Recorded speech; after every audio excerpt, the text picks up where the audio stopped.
So thank you, Colonel Smith, for everything you do, for being my friend, and for being a great man in your service to our country. We appreciate you. Matter of fact, Colonel Smith, up here, I brought a little gift for you. It's as small as it gets. So you got to be careful because you can't give them too much. Isn't that true? We'll talk about that. So this is an Israel American pin, and I'll talk about that. So I get to pin you. Can I give you blood wings today? Is that possible? No. They don't know what that is. That's the other thing. We have a gift ban. I can't. If somebody has a lobbyist, I can't accept a bottle of water. You can't. There's nothing you can take from anybody. Right. So I just broke the rule. Thank you. Very important things that can help you in your quest to get things done. So this isn't only about lobbying. It's about effective communication. And so I'm going to go through some things tonight, and hopefully they will help you. So let's talk about, Colonel Smith talked a little bit about that word lobbyist, but what is a lobbyist? What is a lobbyist? This is what a lobbyist is according to Cambridge University. All the smart people over there at Cambridge, but they have a really good dictionary. But it says this: the activity of trying to persuade someone in authority, usually but not always an elected member of government, to support laws or rules that give your organization or industry an advantage. So really, lobbying is about influencing. That's all it is. It's about influencing and getting your position heard. So let me talk to you about who I've been lobbying with for the past 14 and a half, almost 15 years. And then we'll talk about all of us together. So I'm with an organization called Christians United for Israel, CUFI. Some of you have heard about it. Thank you, my brother. I got that little amen corner back there. CUFI is the world's largest pro-Israel lobbying organization in the world. We're huge. Just so you know, we're bigger than AIPAC. I'm not trying to compare who's bigger than it, but just to give you a size and scope, we have over 7 million members in Christians United for Israel. And the organization is 14 plus 15 years old, which is an impressive amount of growth that you can imagine in such a short period of time to grow that much exponentially. So we have been doing this for a little over a decade and a half. And what do? We go to Washington, we go into our state offices, we go throughout the state and throughout the United States lobbying for pro-Israel, and actually we have touched some pro-Christian legislation. And so we are very laser focused on what we are and who we are. And we've been able to make some incredible inroads when it comes to lobbying efforts. And we'll talk about what kind of things we've done. So as a CUFI representative, so I don't get paid, I volunteer to do this, never taken a dime to do it. I actually invest 1 week out of my vacation per year to go to Washington, D.C. on my dime. And I go there, we go, sometimes I try to camp out at friends' houses, could be a hotel, could be anywhere. But we go there and we go to sessions, we learn what's new, what's hot, what's going on. We have many types of classes going on. And we take usually between we've had upwards of 8,000 people in Washington at one time. So if you bring 5,000 to 8,000 people to Orlando for a conference, it's really not a big deal. It's a good conference, but it's not a big deal. You take 5,000 people to Washington, D.C., you have shut down the city. You have literally taken every room of every hotel all the way to Baltimore. I'm not lying to you, because that place is not designed to hold that many people. So we take that place over, we inundate it, and within a couple days of being there, we go on the Hill. We're on the Hill, and we have been able to cover over 95 to 100% of our legislators, all the way through from senators, congressmen. We visit them all. So that's actually 535 members of Congress. We've done that. And we do that by, throughout the year, we are reaching people throughout the district and making sure that we have representation from every district. We usually take over 800 students on an all-expense paid trip to D.C. so they can experience the trip. So one of our young ladies, she knows all the people from Young Republicans. We're going to get them there, right? We can get them there and teach them how to lobby. It's a wonderful trip. That's how I went on my first trip. I was already an older guy going back to college, so I qualified for a college scholarship and I took it. I was the oldest guy in the room. I was actually bunked with 3 other young guys, and there I was feeling young again. But it was a great trip, and we went and we were able to advocate and lobby for all kinds of pro-Israel and pro-Christian legislation. So that's who we are. Now let's talk about who you are. Who are you? So today we're going to cover the who, the what, and the how. The who, I already told you who we are as an organization, and we lobby and all that good stuff, but this is not about Christians United for Israel today. It's all about lobbying efforts, but that's just who I do it for. So who are you? You are a voter. You are an American citizen, you're a voter. Those people who have that ability and the right to vote, that's who you are. Understand that Representative Smith, he had to step out, and I know his schedule is extremely busy, but we know who he is, but let me remind you who you are. You are his boss. You don't work for him. He works for you. And so once you realize who you are, it really helps you be a little bit more bold of what you are doing and advocating for a certain issue. So you don't have to come with a spirit of fear. You come bold. I know that sounds so biblical, but it's true. You come bold because it's your position as a voter. You are the boss of the representatives in the state and over in D.C. You are their boss. And when you realize that and when you're convinced of that, it really helps you. So it doesn't mean you get big-headed and arrogant and you're going to go in there kicking doors down. It just means you have a certain bravado, a certain amount of that what you are covering it's precious to you as a voter. And if it's precious to you, you should have the right to talk about it. Y'all don't have to scream amen, but you can nod yes and give me a thumbs up, all that good stuff. But that's who you are as a voter. You have to understand who you are. So who are they? Who are they? They are the politicians. But not only that, can you tell me some other areas in life where you may lobby? This is a participation sport. Where else may you lobby? Where else? By the way, this guy went to high school with me. I'm so excited because one of my high school buddies is right here in the front row. It's good to see you, my friend. Mr. Pisciuto, man. We go way back. Holy moly. I was 18 years old. So tell me where else you may lobby. Tell me where else you may lobby. With who?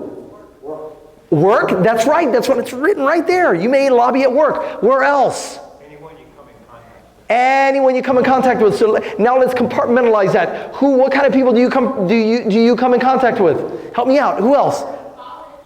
Say again? College. Oh yes, those professors, right? Hey, listen, it got late last night. I really need a little more time. But if you look at my record, not my voting record, but my grades record, I'm doing pretty good. Yeah, we'll give you a little more time. Isn't that lobbying? Great choice. Who else may you lobby with? Your parents. Who said that? Who said that? Right there. Let me tell you what, I am in that mode right now because my dad's getting a little ornery these days, and I'm having to lobby him, and I'm having to get advocates and my brother and other people to help me out. So yes, you have to lobby your parents too about going to the doctor. I got to make the case, right? I got to make the case. So what else? Who else may you lobby? You got a couple more here. Who else? These are the funny ones. Your boss, that's right, at work. And so notice she just didn't say at work. She went straight to your boss, right to your boss. I'm not going to ask you who your boss is, but your boss, that's somebody you lobby all the time to influence them and get what you want and get what you came for, right? So who else? Man, nobody's touching the big one. Your spouse, that's the big one. Man, let me tell you what. I don't do too well in that department. You can lose that fight real quick. And they look at your voting record and you lose. I'm sorry, bill denied. Get out of here. So yes, you will. And here's another one. This one's really funny. Your child, losing battle. Forget it. Just forget it. You'll lose that one every time. So they are people that you're trying to communicate with. So if you read the title of tonight, it was talking about effective communication. So it's not just lobbying politicians, but it's a skill set that works throughout your life in every aspect of life. Everyone you come in contact with. Thank you, sir. That was the right answer. You were actually always right because you got them all. So here's something that's so important. These skills that we're going to talk about tonight, I want you to make sure that you share them and include them and teach them to young people. And I'm going to show you at the end why that is so important. So keep that in mind, that what you have gone through in life is not for you. It's not. It's for you to pass it on to somebody else, especially the younger generation. You need to pass on those experiences, pass on those qualities so that we can survive as a world, so we can survive as a nation, so you can survive as a family, so you can survive as a company. You got to be able to pass that stuff on, and you're going to see why that's so important. So now we've talked about the who, who are they, who are you. Now let's talk about the what. What is lobbying for? So let me talk about what I have lobbied for. And I'm not going to go into the parents and the wife and the kids and all that. Let's focus on legislation here and the government stuff, because I know y'all like that. That's what I'm here. And so what is it that that I have lobbied for? I have lobbied for letters. You say, a letter? What is a letter? So there are letters that go through Congress, and they're extremely powerful. They're extremely powerful. Whatever you put your name to, you will be reminded of later. How many of y'all agree to that? Whatever you write your name to, you will have to answer for it later. That's why you have to be very careful how you vote. When these crazy Florida ballots come out, I'm getting sick of these things. They use double negatives, double positives, and you're trying to go yes and no and yes and you don't even know how did I agree or did I disagree? So when I get those ballots at my house, I study them to the nth degree. And I have people that I connect to. I've actually talked to Alan about some of these, right? During the voting season, we've talked, and hey, what do you think about this? I have people that I talk to so that we can help extrapolate the truth of what is there, because there are some really slick people that write those amendments. And so I look there and I study. But there are letters that go through Congress, some letters that support certain issues, and members of Congress have the opportunity to sign on to them. What kind of letters? There was a letter that we had rolling through Congress quite some time ago with Christians United for Israel. A letter that stated that the pressure must be taken off of Israel for the violence and should be put on the PLO as to where the violence was coming from. So members of Congress then had an opportunity to put their name on that letter. As a musician, I have, Mike, I know this guy loves music. He goes to every concert in the world. And so, remember Rush? That was one of our favorite bands, the best drummer in the world, Neil Peart. And I remember there was a song that Rush had, and it was called Tom Sawyer. It was one of our favorite songs in high school. And there's a line in that song that says, if you choose not to decide, you still have made a choice. And so these letters are really powerful. You think it's just a letter, man, let me tell you something. You run those letters through Congress, and these congressional members, they have an opportunity to sign them, but if they don't sign them, then you know where they stand. So we had this letter rolling through Congress. We had members of Congress that really didn't want to sign it because they don't want to make their position sure. So sometimes you have to remind them of that. And I'll give you an example of one of those letters. Also, I have been able to lobby for different pieces of legislation. You have HBs, HRs, SBs, and SRs. Those are House resolutions, House bills, Senate resolutions, Senate bills. And after that, they become oh my God, help me out, please. A law. After they go through that process, then they go to the president and says to be a law. But y'all remember conjunction, junction, what's your function? Oh man, some of y'all are just too young for that. We go way back, Schoolhouse Rock, that's what it was called. So you have to know that process of what these pieces of legislation go through. So I've had an opportunity to work on different pieces of legislation. And also, this was one of my favorite ones. I've had the ability and the opportunity to lobby for sanctions against Iran. Now this was actually very, very specific pieces of sanctions. As a matter of fact, there was 9 of them that during a certain period of time we were able to get passed and approved 9 sanctions that our organization was a part of. So how did we do it? Well, we got a member of Congress in our corner, and they would sponsor it, and they would call their friends, and they would co-sponsor it, and then it would move through Congress. Unfortunately, the last president decided that these sanctions, over half of them were going to get lifted in the blink of an eye. Just by executive order. He said, I'm just lifting those sanctions. They're gone. So much work that we went through to get these sanctions passed, and he just decided we're not going to do them anymore. So we have all kinds of things like legislation. You remember all those House resolutions and House bills and Senate resolutions and Senate bills, letters, and sanctions. So there is also lobbying that is done by politicians themselves. They do. Watch this. Our very own governor, he personally lobbied our president for the embassy move. He did it personally himself. He visited the president, he spoke about it, and he stayed on him. Let me give you another person that lobbied it very strongly. My boss, as a volunteer, but my boss in Christians United for Israel, Pastor John Hagee. When I tell you what happened there, it's going to be on record now on video. They're going to show it. I'm just going to tell you what happened. But he had the opportunity to lobby for that embassy move as well. And so I will cover that. So those are the things that I have worked for. That's the what that I have done that I've had the opportunity to work on. Oh, by the way, the embassy move, CUFI sent out 135,000 emails in just a matter of about 48 hours. Just like that, 135,000 emails about moving the embassy.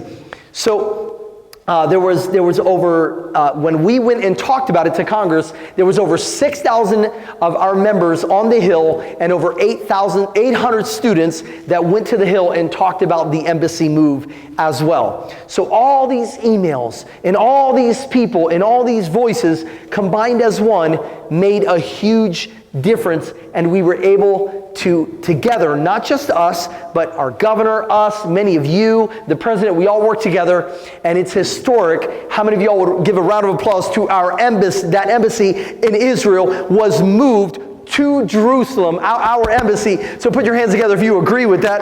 That's okay. If you don't, too bad, it already happened. That's what happens when you lobby and you lobby effectively. Understand this, that when you lobby, you have to understand what station the person that you're lobbying is tuned into. You say, what does that mean? Everybody you are lobbying is tuned into a station called WIFM. What's in it for me? You have to remember that, because they are listening to that station. They're listening. What have you said? What have you said? What have you done for me lately? I'm waiting to hear that one silver bullet that I want to hear. So you need to know what they're listening for. When I give you all the steps for lobbying, you're going to find out how you do that. So you have to know what station are they tuned into. What are they listening to? All right? So know what they want, but know what you want also, and then you got to find that bridge between the two. So the what is all these things. What is it worth? What is it that they're listening to? But now let's talk about the bread and butter, the meat and potatoes here, which is the how. How do we do this? This is the most important thing on the how to lobby. So it is very important that you have a plan when you're lobbying. Remember, this is effective communication. This is not just for politicians. This is everything in life. And you can see how you can plug this stuff in to your everyday life. By the way, I love the people that are taking notes. This is so cool. I love it. So at least if one person takes something from here tonight, I'll feel like my mission was accomplished. So here's the how. When you go to an appointment with a representative, with a legislator, with a congressman, with a senator, the most important thing is something that Colonel Smith and Sergeant Aviles learned, because I was in the military too for 14 years. The biggest thing they teach you is be on time. True or false, Colonel? Biggest thing. If you make an appointment with Colonel Smith and you are late, file 13, right? That if it wasn't precious enough to be there on time, then that's it. They're not going to pay attention to you because you did not respect your issue enough. Listen what I said. I didn't say respect them enough. That does come with it. But if you didn't respect your issue enough to present it in its capacity the full time, my friend over here asked for, he said, I need 10 minutes of your time, Colonel. Well, who was that? That was right over, that was you, my friend. Yes, he said, I need 10 minutes of your time. Well, here's a clue. Get there 10 minutes early and make sure you leave on your 9th minute and 59 second. That's how you do lobbying. You have to be very intentional, to be very specific how you do it. So be on time. That's number one, be on time. Even if you're lobbying with your boss or with your family members or with a child or with anybody, make sure that you take time and you separate time for that. Number 2 is this: be prepared. Nothing is more important when you lobby an issue than to be prepared. Be extremely prepared with that issue that you're trying to cover. I suggest that you make sure that you keep an issue an issue. I don't suggest, and Colonel Smith, you can give me a nod, yes or no, don't come in there with 20 things. It's better that you come in laser focused with an issue. If you need to cover multiple issues, then make multiple appointments. But go laser focused on an issue and make sure that you cover it. So how do you do this? You prepare yourself and you go with talking points. Make sure you go ahead of time and prepare your talking points. Your talking points are things that you want to make sure you cover. So I speak all the time, and I have handwritten notes in front of me to make sure that I'm hitting those talking points. Because even at my age, at 47 as of 3 days ago, I'm starting to forget things. And I know that I'll go in my car tonight and I'll be like, oh man, I wanted to say that to them. But I wrote some things down to make sure that I don't forget them. So when you go to a lobbying appointment, make sure that you take talking points and be prepared. Also, if you have a talking point, make sure you support your material. Know why you believe what you believe. You should be able to support what you believe in. Don't just say, well, I feel it. You better have some supporting evidence as to the why. If you want to say that Antifa is a terrorist organization, then why? You have to give examples. On such and such date, they did this. On such and such state, they did this. And this is what they've done. You have to be able to back your stuff up with evidence. And if you want to give it in writing, even better. But don't hand the representative things while you're talking. Prepare a packet and give it to him. And then hand a concise, little bullet points. And then let him look over the packet. Or let him or her look over the packet. But be able to have your evidence with it. Here's the next thing you want to do. Number 3. If you are going to a lobbying appointment, it does not hurt to be accompanied. Now be very careful with this one. It doesn't hurt to have someone with you. If you go alone, then there's several things that can happen. Well, it never really was said. But if you go with somebody, then there's a level of accountability. Here I go again with the Bible. The Bible says 2 is better than 1 because they have good reward for their labor. So it is good to be accompanied. Now when I go to a lobbying appointment, who do I take? I take somebody that's usually around college age. Good or bad, Representative Smith? It's a good one. You know why? That's a future voter. That's a voter that they can influence for the rest of their life. I'm so set in my ways. I'm already in my 40s. They're not going to sway me. But they see a young person. They go, maybe I can help influence this young person. So I usually go with a younger person. Also, that person that's accompanying me can also take notes while I'm talking. They can take notes as to certain reactions from the representative or certain things that they said. And I have those notes to take with me that I can archive them and use them later. So I go accompanied. There's that level of accountability. Number 4, when I go to a lobbying appointment, I know the voting record of the person I'm meeting with. I already know their voting record before I go there. Here's an example. I went to lobby for AIPAC earlier this year. I was asked to go with AIPAC, and I had an opportunity to lobby with AIPAC. So if you don't know AIPAC, it's the American Israeli, this committee that they're huge. Boy, their conferences bring over 18,000 people. We have the bigger organization. They have the bigger conferences. They're huge. There was 18,000 people in one room. So they looked at me as kind of the new kid on the block. We just sit back and watch us do what we do. It's like, okay, I'll watch. And I went and we met with Stephanie Murphy, with Congresswoman Stephanie Murphy, because she's my Congresswoman. So I was listening, and unfortunately the ones who were lobbying were, they were a little bit all over the place, and I watched. And before I left, she met us actually outside the Capitol.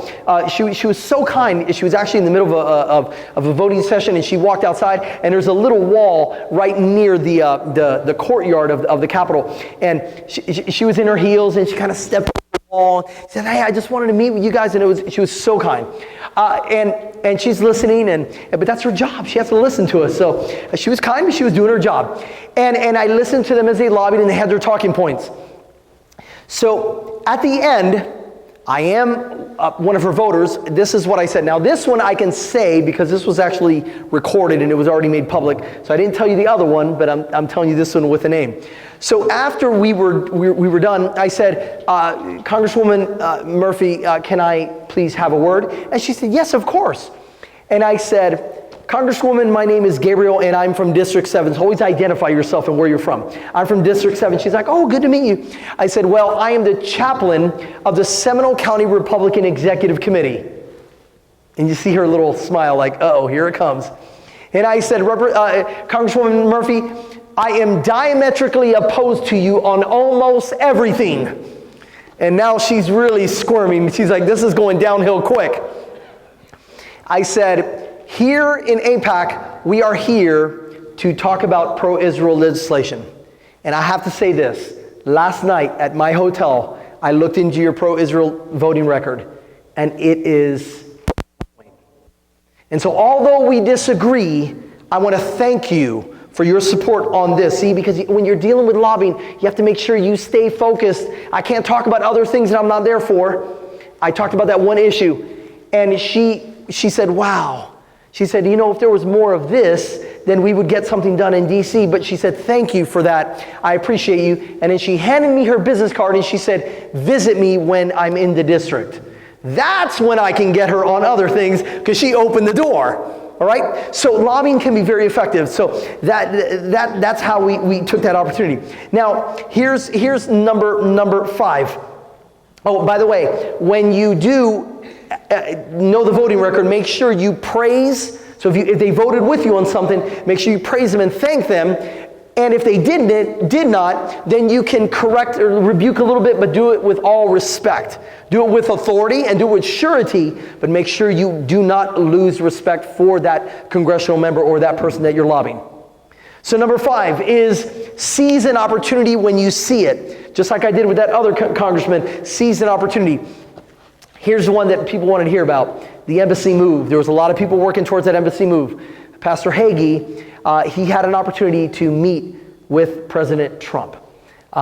This was a very powerful moment in the history of our organization, and I really love what happened there. So they made an appointment with Vice President Mike Pence, and to talk about some pro-Israel legislation and especially the move of the embassy.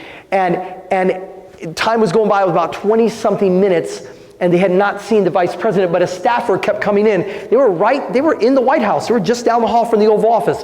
And all of a sudden, the vice president came in. He opened the door and he said, hello everyone. And they stood up. There was Pastor Hagee and his staff. And they stood up and he said, hey, I know you're here, but I'm meeting with the president. And so I'm sorry I'm late. And Pastor Hagee was like, no, it's okay. And he said, well, I told him you were here. So do y'all want to come and meet the president? And he said, of course. Pastor Hagee said that by the time he said yes, his daughter was already in front of the Oval Office standing there ready to go in. So they went in and they had an opportunity to talk to the president about especially the embassy move. And the president said this. He said, Pastor Hagee, I want to learn more. Would you have dinner with me and Melania in our quarters? And so they made an appointment and they made time and they set aside time and they went and they had dinner with the president and his wife. Pastor Hagee said he went with his Pastor Hagee Prophecy Bible, all highlighted and underlined and all the pro-Israel verses, and he sat down with him and he talked to him, and the president said, what do I do? Listen to this. The president said, what do I do? And Pastor Hagee said this, if you want to be on the side of history, like Dwight D. Eisenhower, move the embassy and recognize Jerusalem as the capital. The president said, okay. Short time later, The president went forward and he recognized Jerusalem as the capital. Notice he did it early on in his presidency, but then he backtracked from it.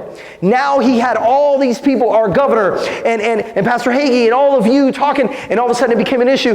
And he said it and he moved forward. And when he did it, the follow-up was important because Pastor Hagee took out an article in the Washington Post, and he put it there thanking the president in a full-page ad for his support for Israel. And then the embassy was moved.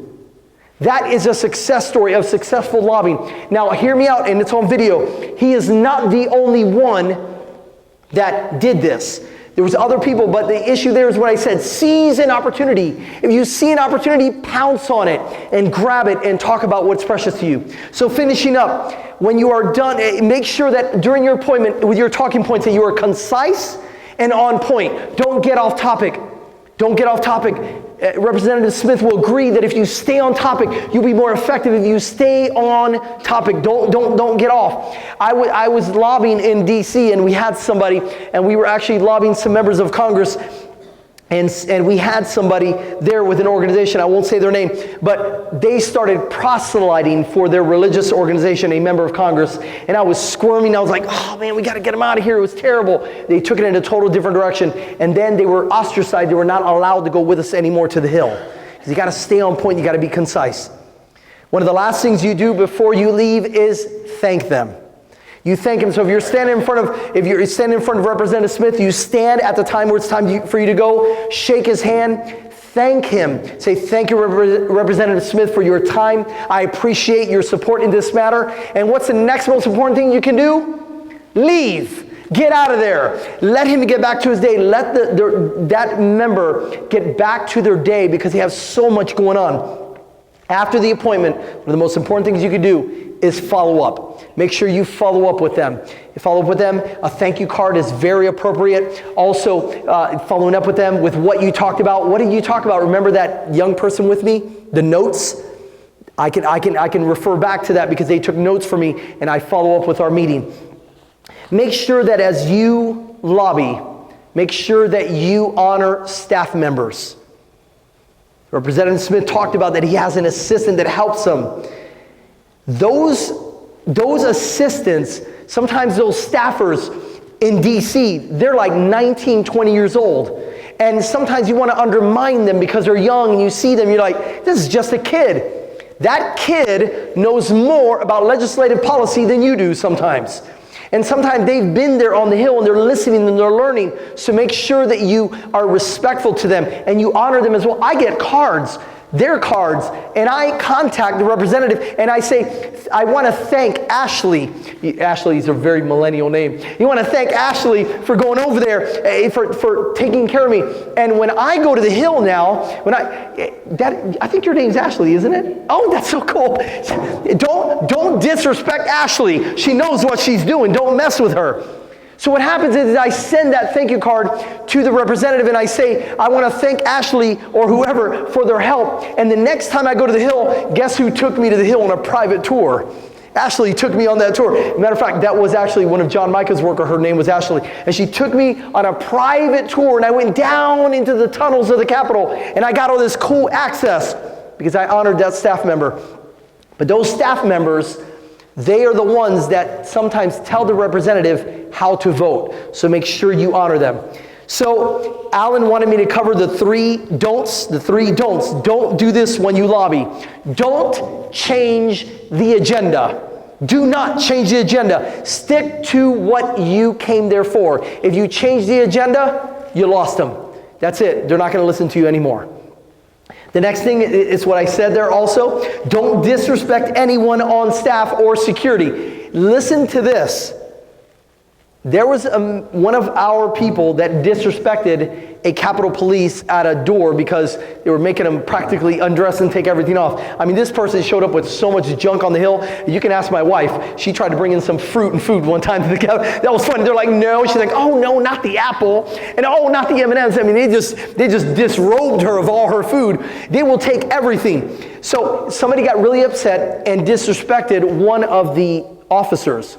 It just so happened that that officer was one of the personal security for that member of Congress. So the next time they went to an event, they weren't allowed that access. They weren't allowed to get close. So don't disrespect anybody. Do not change the agenda. Do not disrespect anybody. And the last big one that Representative Smith touched, do not give gifts. Do not give gifts. That pin, it's okay. It's okay. The pin is quite acceptable. So don't give don't give them money. Don't give them gift cards. Don't try to give them stuff. It is so inappropriate, but it is also extremely detrimental to his job or her job. They can be called out for that, and it's not even legal. So you just do not want to do that. You don't want to do that. So make sure you don't do those things. So I hope these things help you. I flew through them. I didn't bring the PowerPoint tonight because it's longer and I want to respect your time. But I do want to tell you that you are what is right about America. If you are here in this room, you are everything that is right about this country. And I'm not talking about right-leaning. I'm talking about what is correct and what is good about this country. Because if you are sitting here in this room, you are taking time out of your schedule to see how you can be better in influencing policy in our country.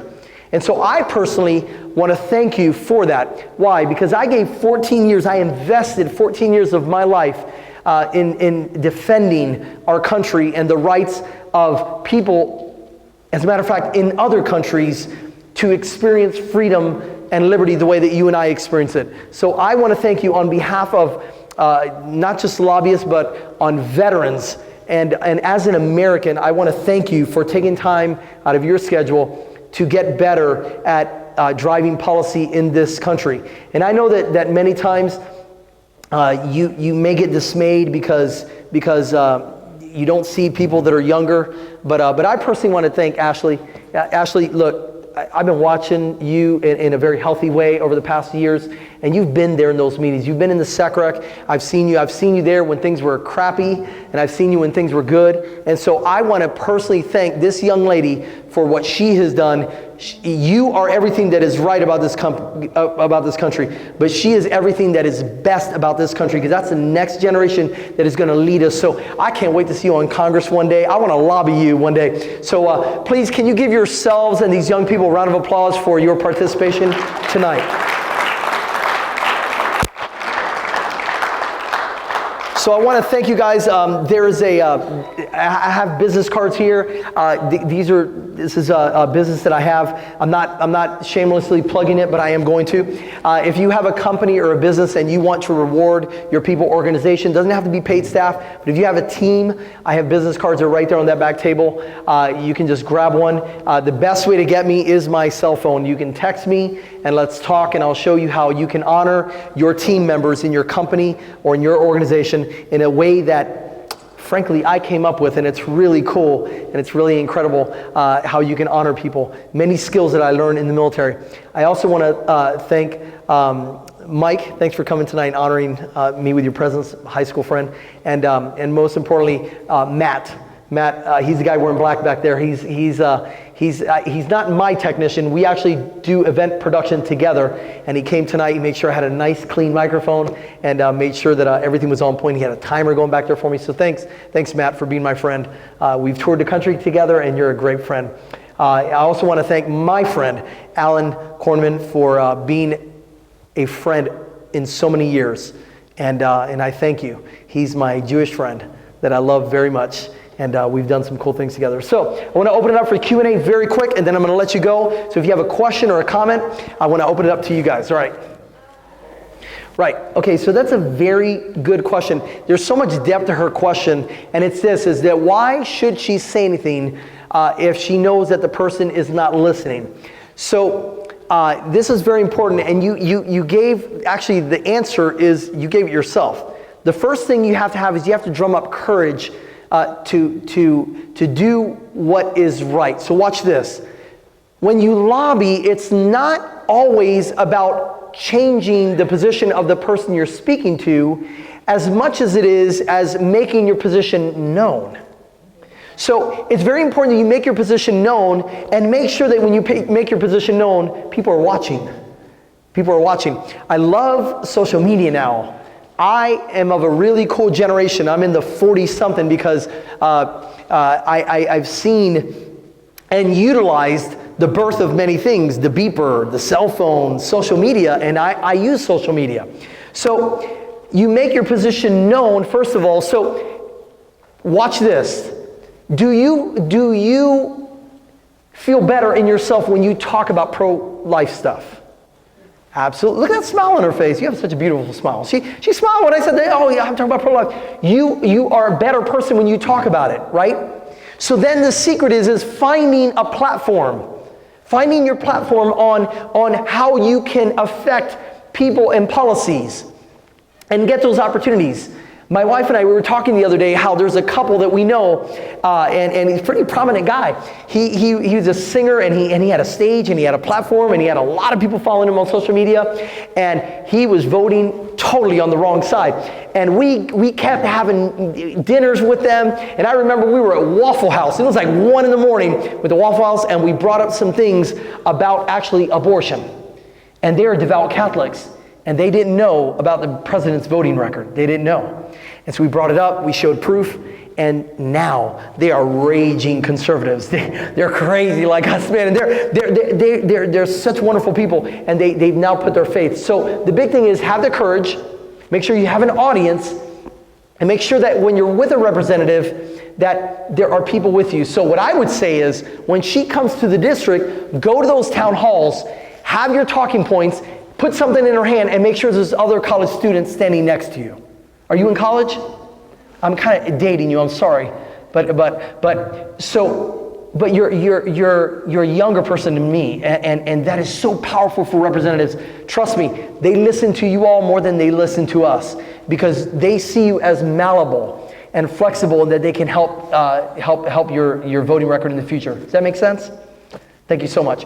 Who else? Question, or does anybody have a question about lobbying and influencing people? Going once, going twice. Yes, sir. So he brings up 2 good points. Effective communication, and the cameras are rolling. You have cell phones, and so young lady, when you meet with Stephanie Murphy, you make sure your friend has your iPhone or your Android right there over your shoulder, right there filming, because her response, and then what is stopping you from having a YouTube channel? It's free, girl. So open up that YouTube channel. You're beautiful, you get on there, you say, hey, I got this channel and I'm gonna go meet my representative today. Here she comes, and you do that little selfie video, and you walk up to her and you talk to her, and make sure it's rolling, and make sure that people see what she is saying. People see what she's saying, and you put it on your Facebook. I love Facebook Live, by the way. Some people tuned into me when I was doing Facebook Live from APAC. And when I was talking to Stephanie Murphy, you better be sure I had my phone. I said, here, record this. And it was going live, and people were hitting me, and they were liking and saying, hey, come and speak over here. And my platform grew because I had the video rolling. I didn't have a professional camera crew. Now I call Matt. Hey Matt, grab that big old digital camera, let's go together. So make sure that you create your platform and have those videos rolling, have those cameras. And you know what? And you say, no, do you really want to embarrass those representatives? No, you're just giving them an opportunity to be good or be bad. That's it. The camera's rolling. Y'all like Louder with Crowder? I love him. He goes in there, and there's a new video coming out tomorrow, by the way. I can't wait. I'm waiting for it to come out. He's going to meet one of those Antifa guys, and he's wearing this big old red outfit, and he goes to his work. It's great, because he said he wanted to kill Crowder. So he's like, okay, I'm going to give you an opportunity. Just so you know, Crowder's probably about 6'4". He's a big dude. All right? So anybody else before I finish? Yes, sir. Ask your rep if you can audio record the conversation. Nope. If they're in public place, nope. If you're in their office, that may be something different. But if you're in a public place, it is open, fair game. That's why there's a police show now. I totally hate it. It's called Live PD. Matt likes it. I don't. Live PD, and they record all these arrests and these police interactions, because when you're in public, videos can roll. Great question. Make sure you have the videos rolling. Post it everywhere you can. Make sure you're being respectful, and make sure you're on point with your issue. Anyone else before I close? Yes, ma'am. Very good question. She talked about that. She said, well, I have this issue that I want to lobby for, and it has to do with healthcare, but I'm not a doctor, I'm not a physician, and do I need to get permission from somebody to quote them? If somebody has written something and it's been put in the public, it's a book, you can quote it as long as you cite it. It's just like doing a research paper. How many of y'all remember those research papers in college, MLA format? Oh, that was the devil. Terrible. But you make sure that you cite it. Make sure that you say, in a study done by Dr. Such and Such, in their book, it says this. But here's what I do. My best friend, I have two best friends. One's a computer guy and one's a chiropractor. And the chiropractor, he's big on tort law and all that. And so he said, Gabriel, one of these days we're going to go together to the Hill, and I want you to go with me. So it's weird. It's kind of a reverse lobbying. The doctors bring in the lobbyists. But also, if I'm going to lobby for that, you know what would be a good tip for you to do? You said it. Bring a doctor. Bring a doctor with you. Bring a physician. Make a friend. Say, hey, and by the way, they love to get gifts. They get them from pharmaceutical companies all the time. So you can tell the doctor, hey, check it out and buy you lunch, buy you dinner. Just come with me. We're going to do this. But take a physician with you that agrees with you, and that would strengthen your position to have somebody that has that background, but you be the one that drives it home. You have a soft voice, but I imagine you're a powerful woman. So don't underestimate her voice, I'm sure. And I think they have a collection jar going around right now. At my church, I pick up a mean offering. But if you would, this does not go to me. Under no circumstance I'm accepting a penny tonight. But this goes for Act for America. And if you didn't know, the founder of this organization is a woman that is a fireball, Brigitte Gabriel, and I love her. She's an incredible woman. She is actually the founder of this organization. But if you can give something tonight, there are costs tonight. And this is the raffle. All right, so I love you guys. We'll talk soon, and have a blessed rest of your week, and watch out for that hurricane. Take it seriously. Love you guys. Take care.